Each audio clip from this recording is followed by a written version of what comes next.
बिस्मिल्लाहिर्रहमानिर्रहीम। नाज़रीन अस्सलाम वालेकुम, मैं हूँ इमरान वसीम। नाज़रीन आज 15 फरवरी है, दिन है मंगल का और साल 2022।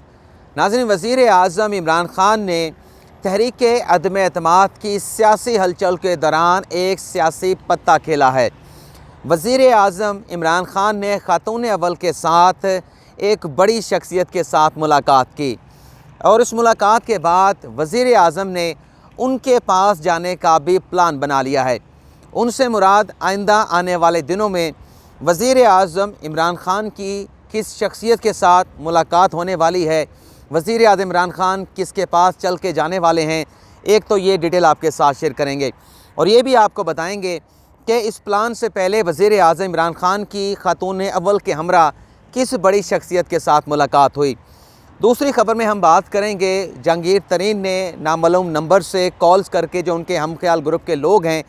खुफिया इजलास जो है वो बुला लिया है। आज के इस खुफिया इजलास में जहांगीर तरीन और उनके हम ख्याल जो अरकान पार्लिमान हैं, अरकान असम्बली हैं, वो क्या करने वाले हैं मौजूदा सियासी हलचल के दौरान तहरीक अदम एतमाद के फ़ैसले के बाद, ये डिटेल भी आपके साथ शेयर करेंगे। लेकिन नाज़रीन गुफ्तगू का आगाज़ करेंगे जो अफसोसनाक वाक़या पेश आया IB के एजेंसी की जानिब से मारूफ़ एंकर, मारूफ़ सहाफ़ी इकरारुल हसन और उनकी टीम के ऊपर जो बेईमाना तशद्दुद किया गया, इस मौजू पर मैं आप नाज़रीन के साथ गुफ्तगू करना चाहूँगा। नाज़रीन रियासत जो है वो माँ की तरह होती है। सहाफ़ी की बुनियादी ज़िम्मेदारी होती है कि सच जो है वो आवाम के सामने लाया जाए, आवाम को किस तरह से बेवकूफ़ बनाया जा रहा है, आवाम को किस तरह से लूटा जा रहा है, आवाम को किस तरह से धोखे में रखा जा रहा है। ये सारी चीज़ें जो सहाफ़ी हैं वो मुख्तलिफ़ कोशिशों के ज़रिए अपनी अनथक मेहनत के ज़रिए जो है वो आवाम के सामने लेके आते हैं और इन तमाम चीज़ों को बेनकाब करने के लिए, आवाम तक सच पहुंचाने के लिए, आवाम को जो हकीकत है उसका चेहरा दिखाने के लिए कभी कभार सहाफ़ी जो है वो कानून को, जो रूल्स होते हैं, जो कवायद होते हैं, उसे भी पसे पुश डाल देते हैं। लेकिन अगर सहाफ़ी ऐसा ना करें तो जो आप आवाम तक सच पहुंचता है, जो बड़े बड़े इंकशाफात, बड़ी बड़ी ख़बरें पहुंचती हैं कि किस तरह से आवाम को धोखा दिया जा रहा है, आवाम की सेहत के साथ खेला जा रहा है, आवाम के साथ बहुत बड़े जो है वो घन चक्कर किए जा रहे हैं, तो ये चीज़ें आप तक ना पहुँच सकें। तो नाज़रीन IB की एजेंसी में एक स्टिंग ऑपरेशन करने के लिए इकरारुल हसन जो है अपनी टीम के साथ गए थे। वहाँ पर उन्हें पकड़ लिया गया। IB के इदारे की जानिब से इकरारुल हसन और उनकी टीम पर बेईमाना तशद्दुद किया गया। कितना तशद्दुद किया गया, उसकी इंटेंसिटी क्या थी, उसकी शिद्दत क्या थी, ये जो इकरारुल हसन की तस्वीरें आप सोशल मीडिया पे देख रहे हैं, उससे आप उस तशद्दुद का अंदाज़ा लगा सकते हैं कि रियासत के एहलकारों की तरफ से, लॉ इन्फोर्समेंट एजेंसी की जानिब से जिसने कानून के ऊपर अमल दरामद कराना था, उसने सहाफ़ी और उसकी टीम पर कितना बेईमाना जो है वो तशद्दुद किया है। अब बहुत सारे दोस्त कह रहे होंगे कि अगर कानून को तोड़ा है, कवायद या किसी इदारे की जो सेंटिटी है उसका ख्याल नहीं रखा अपना इकरारुल हसन और उनकी टीम ने, तो उनके साथ ठीक हुआ है। लेकिन कुछ लोग ऐसे भी होंगे, बल्कि बहुत सारे लोग ऐसे होंगे जो कह रहे होंगे कि इकरारुल हसन के ज़रिए हमें पता चला कि जो आमिल, जो पीर हैं, जो फ़कीर हैं, जो नजूमी हैं, वो किस तरह से आवाम को लूट रहे थे। पीरी फ़कीरी की मद में ख़वातीन के साथ क्या कुछ हुआ होता था और घी बनाने की बहुत सारी फैक्ट्रियाँ, ऐसी जाली फैक्ट्रियाँ भी इकरारुल हसन ने एक्सपोज़ की थी। तो ऐसा तबका भी है जो इकरारुल हसन की इस बहादुरी और दलेरी के ऊपर उन्हें दाद दे रहा है। लेकिन मैं इतना ज़रूर कहना चाहूँगा कि सहाफ़ी सच लाने के लिए कुछ भी करने को तैयार हो जाता है। हमने भी ऐसी छोटी मोटी हरकतें भी की हैं, हमने भी ऐसा छोटा मोटा जो है हमारे ऊपर भी हो सकता है कि वायलेंस हुआ हो या हमें गालियाँ सुनने को मिली हों या और भी कुछ हमारे साथ हुआ हो। लेकिन रियासत का इदारा जिसमें वो स्टिंग ऑपरेशन करने के लिए गए थे,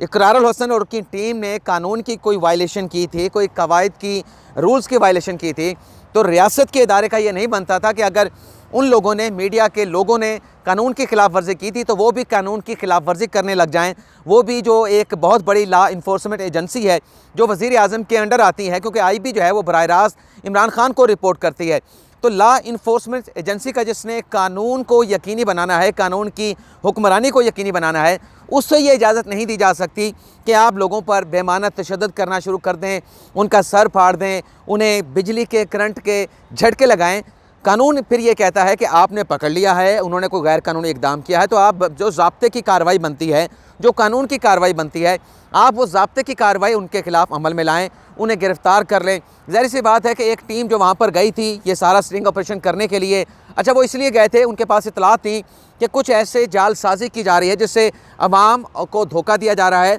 और हुकूमत को नुकसान पहुंचाया जा रहा है। इस चीज़ को एक्सपोज करने के लिए इकरारुल हसन और उनकी टीम जो है वहाँ पर गई थी। तो अच्छा, उन्होंने कोई कानून की खिलाफ वर्जी की थी। एक टीम के कितने ज़्यादा अरकान होंगे, 5 से 6 लोग जो है वो टीम के साथ स्टिंग ऑपरेशन करने के लिए गए होंगे। लेकिन आईबी के तो पूरा इदारा था, वो उनको पकड़ भी सकता था, उन्हें बिठा भी सकता था, उन्हें गिरफ्तार करके जेल में भी डाल सकता था। लेकिन जो तशद्दुद किया गया इसका कोई जवाब नहीं बनता। इस पर कम अज़ कम जो मैं ये ज़रूर समझता हूँ कि इमरान खान साहब को, हुकूमत को, सूबाई हुकूमत तो खैर नोटिस नहीं ले सकती, वफाकी हुकूमत को इस मामले का ज़रूर जो है वो नोटिस लेकर कार्रवाई जो है वो अमल में लानी चाहिए। चाहे इकरारुल हसन ने जो वायलेशन की है उनके खिलाफ भी कार्रवाई करें, लेकिन जो संगीन जुर्म जो है वो आईबी के हुकाम की जानिब से किया गया है वो उसका किसी तरह से भी जवाब नहीं बनता। अब हम बात कर लेते हैं कि वज़ीर-ए-आज़म इमरान खान किस बड़ी शख्सियत के साथ मुलाकात की है उन्होंने। नाज़रीन, ये जो तहरीक अदम एतमाद के फ़ैसले के बाद, पीडीएम के इजलास के बाद जो सियासी हलचल में तेज़ी और शिद्दत देखने को मिली है, जिसके बाद हमने देखा कि बहुत सारी सियासी जमातें, सियासी लीडरान जो है वो चौधरी साहबान के घर गए हैं, मुलाकातों के सिलसिले का आगाज़ हुआ है, सियासी इजमा बुलाए जा रहे हैं। लाहौर में आज जहांगीर तरीन ने भी अपने हम ख्याल अरकान असम्बली का इजलास बुला लिया है। तो इस दौरान नाज़रीन, वज़ीर-ए-आज़म इमरान खान ने ख़तून अव्वल के साथ बताया जा रहा है, बल्कि एजाज़ सैयद साहब का आज का ये कॉलम है जिसमें वो ये लिखते हैं कि सियासी हलचल के दौरान वज़ीर-ए-आज़म इमरान खान ने ख़तून अव्वल के हमरा बड़ी शख्सियत के साथ मुलाकात की है। एजाज़ सैयद कहते हैं, माफ़ कीजिएगा नाज़रीन, एजाज़ सैयद अपने कॉलम में ये लिखते हैं कि ये ताकतवर शख्सियत के साथ जो इमरान खान साहब की ख़तून अव्वल के हमरा मुलाकात हुई है, ये इमरान खान साहब अपनी ख़तून अव्वल बुशरा बीबी साहबा के साथ उनके घर गए, अपने ऑफिसर के घर गए और उनके घर जाकर ये मुलाकात जो है वहाँ पर उनके घर हुई है। अच्छा, एजाज़ सैयद ये भी लिखते हैं कि ये कोई अचंभे की बात नहीं कि इमरान खान या उनकी अहलिया जो है अपने किसी मातहत अफसर के घर मुलाकात करने के लिए ख़ुद चल के चले गए। इससे पहले उन्होंने बताया कि शाहिद खाकान अब्बासी जो कि साबिक़ वज़ीर-ए-आज़म हैं, वो भी इसी तरह से उसी बड़ी शख्सियत के जिसके साथ इमरान खान मुलाकात करके आए हैं, उसके साथ मुलाकात करने के लिए उनके घर गए थे, चल के गए थे। तो ये किस बड़ी शख्सियत के साथ मुलाकात हुई जो शाहिद खाकान अब्बासी के दौर में भी मौजूद थे, आला ओहदे पर मौजूद थी, तो आज भी वो अपने ओहदे के ऊपर विराजमान हैं, अपनी ज़िम्मेदारी सर अंजाम दे रहे हैं। तो आप इसका अंदाज़ा लगा सकते हैं। जब एजाज़ सैयद साहब ने नाम नहीं लिखा तो हम भी नाम नहीं लिखेंगे, लेकिन आप नाज़रीन समझ सकते हैं कि ये मुलाकात किसके साथ हुई है और उस मुलाकात में क्या गुफ्तगू होगी, इसका सिर्फ हम अंदाज़ा लगा सकते हैं। अब हम बात कर लेते हैं कि इस मुलाकात के बाद इमरान खान ने किसके पास जाने का प्लान बनाया है, उनसे मुराद मेरी क्या थी या ख़बर क्या है। तारक अज़ीज़ साहब की नाज़रीन आज की खबर है कि वज़ीर-ए-आज़म इमरान खान आइंदा 1-2 रोज़ में लाहौर का दौरा करेंगे। लाहौर के दौरे में तारक अज़ीज़ साहब ये कहते हैं कि वज़ीर आला पंजाब उस्मान बुज़दार से, गवर्नर पंजाब चौधरी सरवर से और जो काबीना है पंजाब की उस्मान बुज़दार साहब की, उनके साथ मुलाकात करेंगे। पार्टी के जो अरकान पार्लिमान हैं, पंजाब असम्बली के अरकान हैं, उनके साथ मुलाकात भी होगी, हम रहनुमाओं के साथ भी मुलाकात होगी। लेकिन इस सारी मुलाकातों के बाद इम्कान का लफ्ज़ इस्तेमाल किया है तारक अज़ीज़ साहब ने। तारक अज़ीज़ साहब जो कि सहाफ़ी हैं, कई मरतबा हम उनका जिक्र करते हैं, वो ये लिखते हैं कि इस बात का इम्कान मौजूद है कि जिस तरह से सियासी जमातों के रहनुमा चौधरी शुजात हुसैन की अयादत करने के लिए उनके घर गए हैं और वहाँ पर सियासी गुफ्तगू भी हुई है, तो गालिब इम्कान मौजूद है कि इमरान खान साहब भी लाहौर के दौरे के दौरान चौधरी शुजात हुसैन चौधरी बरादरान के घर जाएंगे। और इस दौरे में जब वो उनके घर जाएंगे तो इमरान खान साहब से मुतल्लिक़ तारक अज़ीज़ लिखते हैं कि वो भी मौजूदा सियासी सूरत हाल के साथ तो गुफ्तगू होगी, लेकिन मकसद वही होगा जो अपोजिशन के रहनुमा बता के गए थे कि चौधरी शुजात हुसैन की अयादत करने के लिए जो है इमरान खान मुमकिना तौर पर जो है वो उनके घर जाएंगे। ये ख़बर जो है वो तारक अज़ीज़ साहब की है। अब हम बात कर लेते हैं, वैसे यहाँ पर यह भी बता दूँ आज की 3 खबरें और भी हैं।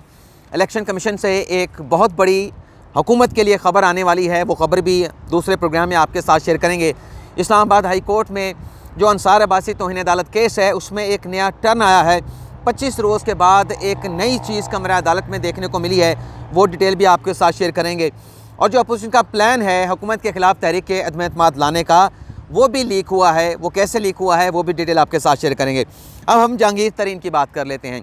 यानी जहांगीर तरीन से मुतल्लिक़ जो उनके हम ख्याल ग्रुप के अरकान हैं, बताया जा रहा है कि आज लाहौर में जहांगीर तरीन और उनके हम ख्याल अरकान का अहम इजलास होने जा रहा है। इस इजलास से जो मुतला किया गया, इस बारे में बताया जा रहा है कि जो बताया गया कि इजलास आज होगा, नामालूम नंबर से मैसेजेस किए गए, कॉल किए गए और उस